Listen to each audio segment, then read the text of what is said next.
For this video essay, I'll be discussing the works of Robert J. Flaherty. More specifically, this essay will dive into the world of ethics in regards to his documentaries Man of Aran and Nanook of the North. To Flaherty, reality wasn't real enough for documentary. He felt that a story needed to be told, even if that meant traveling back in time for the subjects of these films. According to IMDb, Robert J. Flaherty was born on February 16, 1884, in Iron Mountain, Michigan, kind of in the middle of Lake Michigan and Lake Superior. He's most widely known as one of the founding fathers of documentary, and for being the first person to shoot a feature-length documentary, which happens to be Nanook of the North. However, what isn't more commonly known is that a lot of the shots and scenes in Nanook of the North are staged and premeditated, and with no surprise, the same can be said about Man of Aran.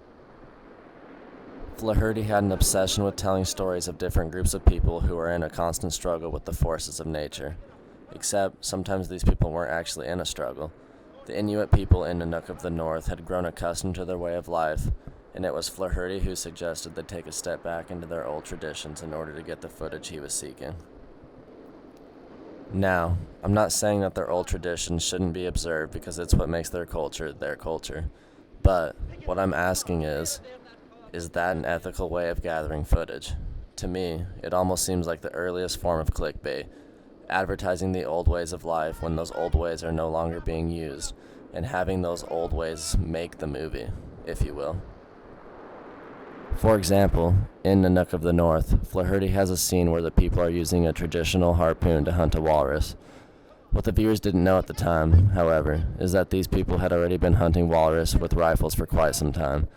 In a sense, it's still a real person hunting a real walrus with a real harpoon, but it's outdated and not in line with our current traditions.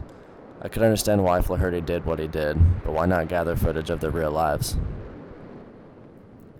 In Man of Aran, none of the family members are actually related. Instead, they were chosen by Flaherty's men and gathered together to portray a family based on how photogenic the people were. Some other scenes are fictionalized, such as the shark hunting sequence. According to George Stoney, director of How the Myth Was Made, which is basically a film bringing light to Man of Aran, this tradition had long passed before Flaherty had arrived. In fact, the practice was outdated enough that the fishermen had to be taught how to hunt sharks the way the film depicted. Flaherty created his vision of their life instead of filming their lives itself. The more I think about it, the more I realize that these people were put in potential danger in order to get the appropriate footage. By doing this, Flaherty placed this documentary in a mythological light, rather than in the light of reality.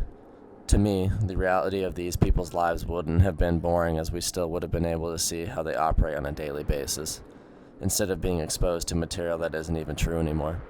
This goes against documentary's rule of telling it how it is and being with these people in the moment.